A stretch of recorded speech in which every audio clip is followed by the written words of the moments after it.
옛날 옛적 대한민국 전라북도의 순창 고을에는 신비한 감로수가 있다는 전설이 전해지고 있었습니다. 이 감로수는 수백 년 전부터 마을 사람들의 구전을 통해 전해 내려오는 신화의 일부였습니다. 그 전설의 시작은 순창 읍내의 한 노인으로부터 비롯됩니다. 노인은 마을의 외곽에서 조용히 살고 있는 고집센 신만이었습니다. 그의 이름은 팽수였고 그는 대단한 지혜와 지식을 가진 현자로 유명했습니다. 어느 날 팽수는 깊은 산속에서 약초를 캐던 도중 이상한 생명의 기운을 느꼈습니다. 그 기운은 그를 이끌어 한산봉 위에 기이한 샘물로 인도했습니다. 샘물은 마치 하늘에서 내려온 듯 빛나는 물방울로 흐르고 있었습니다. 팽수는 그 샘물을 마셔보았고 갑자기 기운이 나는 것을 느꼈습니다. 그의 몸은 젊어졌고 피부는 빛나며 생각은 명료해졌습니다. 이 신비로운 물이 탈 센세이션한 감로수라는 사실을 깨닫고 팽수는 마을로 돌아와 그 사실을 알렸습니다. 마을 사람들은 처음에는 회의적이었으나 점차 팽수의 기적적인 체험에 흥미를 느끼고 한 무리씩 산을 올랐습니다. 그들은 감로수를 맛보고 모두 건강과 장수를 되찾았습니다. 심지어 마을 외부에서도 이 감로수에 대한 소문이 퍼지기 시작했습니다. 여행객과 무역상인 그리고 병든자들이 이 감로수를 찾기 위해 순창으로 모여들었습니다. 감로수의 신비는 멀리까지 전해졌고 많은 이들이 신성한 물이 담고 있는 힘을 믿으며 마을을 방문했습니다. 그러나 어느 날 갑자기 그 샘이 모습을 감추었습니다. 팽수를 비롯한 마을 사람들은 실망했지만 이는 마을의 새로운 신앙을 형성하는 기초가 되었습니다. 사람들은 샘물의 선물을 감사히 여겼으며 이를 돌려받기 위해 매년 농사를 잘 지어 풍작제를 지내는 풍속을 형성했습니다. 이후에도 감로수는 산속 깊은 곳 어딘가에 여전히 존재하고 순창 사람들은 순수한 마음을 가진 자들에게만 그 모습을 드러낸다고 믿었습니다. 이 전설은 순창 사람들에게 끈질긴 희망과 조화로운 삶을 구현하는 신비로운 이야기가 되었습니다. 감로수의 전설은 순창읍의 민속신앙으로 자리 잡아 사람들 사이에서 조용히 이어지고 있습니다. 두 번째 이야기, 옛날 옛적 전라남도의 아름다운 담양 지방에는 끝없이 이어지는 대나무 숲이 있었다. 이 대나무 숲은 그 크기와 그윽한 분위기로 지역 주민들 사이에서 신성시되었고 중림천국이라고도 불렸다. 이 숲에는 수백 년 전부터 전해 내려오는 전설이 있었으니 바로 마고할매에 관한 이야기였다. 마고할매는 담양 사람들의 신앙심을 한몸에 받던 존재로 그녀는 오랜 세월 동안 이 대나무 숲을 지켜온 수호자이자 모든 생명의 근원으로 여겨졌다. 마고할매는 젊은 시절 아름답고 흰 피부에 호리호리한 몸매를 자랑하며 어디에서도 찾을 수 없는 미모를 가졌다고 한다. 그녀는 대나무 숲 깊은 곳에 위치한 작은 연못가 근처에서 매일같이 나타났고 사람들은 그녀가 등장하면 멋진 일이 벌어진다고 믿었다. 많은 사람이 그녀에게 기도를 드리고 부탁을 하러 오곤 했으며 마고할매는 청량한 목소리로 그들의 소원을 귀담아 들었다. 마고할매는 가끔씩 호기심 많은 아이들에게 숲의 비밀을 들려주곤 했다. 그녀의 이야기에 따르면 이 대나무 숲은 사람들의 간절한 바람과 자연의 힘이 어우러져 탄생한 곳이라고 한다. 그녀는 바람이 불 때 나뭇잎이 흔들리는 소리를 듣고 있으면 조상들과 대화하는 것과 같아지니 경외를 가져라라고 말했다. 마고할매는 자주 마을로 내려가 어리석은 자를 깨우치고 아픈 이를 치유해 주었다고 한다. 그녀가 사용하는 약초와 주술은 아무도 흉내낼 수 없었다. 마을 사람들은 그녀의 놀라운 능력에 감탄하며 마고할매가 전해주는 지혜의 말씀을 마음 깊이 새겼다. 또한 마고할매는 풍년을 기원할 때 특별한 의식을 행하여 대나무 숲의 요정들과 힘을 합쳐 기후를 조절하곤 했다고 전해진다. 세월이 흐르고 어느 날 마고할매는 호련히 모습을 감췄다. 그녀가 사라지기 전 마지막으로 남긴 마른 숲이 나를 부를 때 돌아오겠다는 것이었다. 마을 사람들은 그 말을 기억하며 해마다 그녀의 사라진 그날에는 대나무 숲에서 축제를 열고 그녀의 귀환을 기원했다. 담양의 대나무 숲은 여전히 그 신비로움을 간직한 채 살아남아 있다.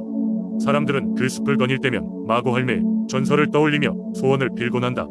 이 전설은 오늘날에도 담양 사람들에게 자연과 전통을 사랑하고 존중하게 만드는 중요한 부분으로 남아있다. 세 번째 이야기, 옛날 옛적 경상남도 밀양의 어느 깊은 산속에는 맑고 푸른 용소라는 호수가 있었습니다.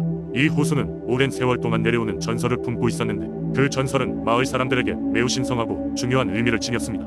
밀양의 주민들은 용소를 수호신이 거처하는 신성한 곳으로 여겼습니다. 전설에 따르면 하늘에서 내려온 용이 산골짜기의 물뚱이를 파서 그곳에 털을 잡았다고 합니다. 그 용은 하늘에서 내려올 때 무지갯빛 비늘을 가지고 있었으며 그 비늘은 햇빛을 받을 때마다 오색으로 반짝였습니다. 마을 사람들은 용소의 용을 수호신이라 부르며 해마다 봄이 되면 용소에서 특별한 제사를 지냈습니다. 제사를 지내는 날이면 마을 곳곳에서 모여든 사람들이 음식을 나누고 노래와 춤으로 밤새도록 축제를 벌였습니다. 특히 어린아이들은 용의 형상을 본떠 만든 목각 인형을 들고 다니며 용소 주변을 돌기도 했습니다. 이 전설의 시작은 이렇게 전해집니다. 어느 날 극심한 가뭄으로 인해 마을 전체가 마실 물조차 찾기 어려운 상황에 놓였습니다. 매일같이 기우제를 드렸지만 비는 오지 않았습니다. 그러던 중 한 노인이 꿈을 꾸었습니다. 꿈 속에서 노인은 한장대한 용이 하늘을 휘감고 용소로 내려와 물을 마시고 다시 하늘로 올라가 비를 내리는 모습을 보았습니다. 꿈에서 깨어난 노인은 마을 사람들에게 이 꿈을 이야기하며 용소에서 제사를 지내야 한다고 했습니다. 마을 사람들은 이를 따랐고 신기하게도 제사를 지낸 지 얼마 되지 않아 비가 내리기 시작했다고 합니다. 용소에 수호신이 비를 내려 마을을 구원했다는 이야기였습니다. 마을 사람들은 비가 내린 것에 큰 감명을 받아 더욱 도용소를 신성하게 여기게 되었고, 이 전설은 입에서 입을 통해 수백 년간 전해져 내려왔습니다. 특히 용소의 물은 그 어떤 병도 고칠 수 있는 신비한 효능이 있는 것으로 믿어졌습니다. 멀리서도 소문을 접한 병자들이 치유를 위해 찾아오곤 했습니다. 오늘날에도 밀양의 사람들은 용소를 방문하여 정성을 다해 기도를 올리고 자신들의 소원을 빌곤 합니다.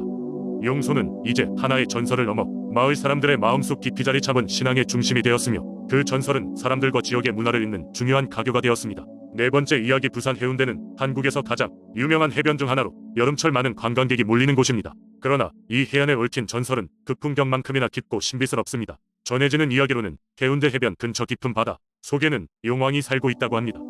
용왕은 바다의 평화를 지키며 맑고 청정한 물을 유지하기 위해 고래와 함께 협력하고 있다고 하죠. 옛날 옛적 해운대 근처 마을에는 어부들이 많이 살았습니다. 그들은 바다로 나가 고기를 잡고 생계를 이어갔지만 때때로 바닷속 용왕이 부하여 세찬 파도를 일으키곤 했습니다.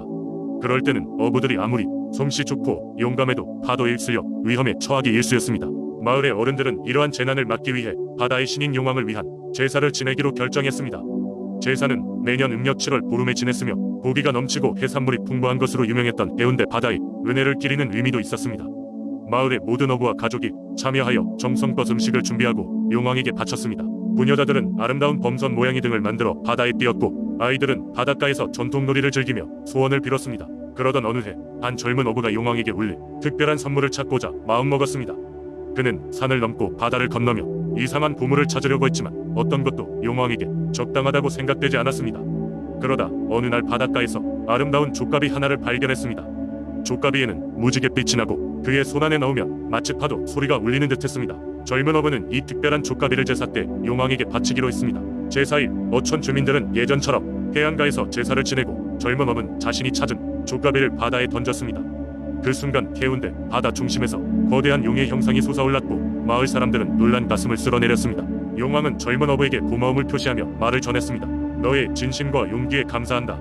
너와 내 마을은 이제부터 내가 지키겠다. 그 후로 해운대 해변은 더욱 풍요롭고 안전해졌으며 용왕의 가호 아래 마을은 평화로운 날들을 지냈습니다. 또한 바닷가 근처로 가면 아름답고 색색의 족가비를 발견할 수 있다며 관광객들은 지금도 해변을 거닐며 그 전설을 생각합니다. 해운대 바다의 전설은 오늘날에도 여전히 많은 이들의 마음 속에 살아 숨쉬고 있으며 그곳을 방문하는 모든 사람에게 신비로운 느낌을 줍니다. 다섯 번째 이야기, 옛날 옛적 영덕의 아름다운 해변 근처에는 태양이 신령들이 살아가는 신비한 세계가 있었다. 이곳에는 바다를 지배하는 여신인 해모수가 살고 있었고, 그녀의 무한한 힘을 두려워하지 않는 누구도 없었다. 또한 바다 깊은 곳에는 용왕이 있었다. 그는 강력하고 거대한 용으로 심해의 모든 생명체를 지배하는 존재였다. 둘은 오랜 세월 동안 서로의 권위를 인정하고 평화롭게 영역을 나누며 살아왔다. 그러나 인간들의 욕심이 그들의 관계를 악화시키기 시작했다. 어느 날 영덕의 한 어부가 바다에서 위기를 겪고 있었다. 폭풍으로 인해 그의 배가 뒤집힐 위기에 처하자 그는 간절히 기도를 올렸다. 어부의 기도가 하늘에 닿은 덕에 해모수 여신이 그를 돕기로 결정했다. 그녀는 폭풍을 잠재우고 어부를 구해냈다. 이에 크게 감동한 어부는 마을로 돌아와 모든 사람들에게 해모수 여신이 자신을 구했다고 이야기했다. 마을 사람들은 여신의 자비로움에 감동했고 그녀에게 감사의 마음을 전하기 위해 제물을 바치기 시작했다. 하지만 이러한 상황이 용왕의 귀에 들어가자 그는 분노했다. 인간들이 해모수 여신에게만 제물을 바치는 것에 불만을 느낀 용왕은 그들이 기억 속에서 자신을 잊지 않도록 행동에 나섰다. 이후 바다에는 용왕이 내린 저주로 인해 연이어 큰 파도가 몰려들었다. 마을 어부들은 이 사실을 알지 못하고 바다에 나가는 것을 두려워하게 되었다. 이는 마을에 심각한 타격을 줬고 사람들은 괴로워했다. 한편 해모수 여신은 용왕의 분노를 잠재우기 위해 애썼다. 그녀는 용왕을 만나러 갔고 두 신령 간의 이야기가 오갔다.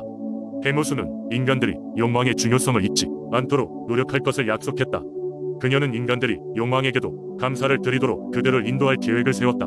용왕은 조금 진정이 되었고 해모수의 충고를 받아들여 심해의 생물들이 다시금 인간 세상 과조화를 이루도록 했다. 이후 영덕 마을 사람들은 바닷가에 제단을 쌓고 매년 그곳에서 해모수 여신 과용왕을 위한 축제를 열었다. 그들은 두 신령에게 제사를 올리며 바다의 평화와 안녕을 기원했다. 마을은 다시 평화를 찾았고 인간들과 신령들이 함께 공존하는 조화로운 삶을 꾸려나갔다.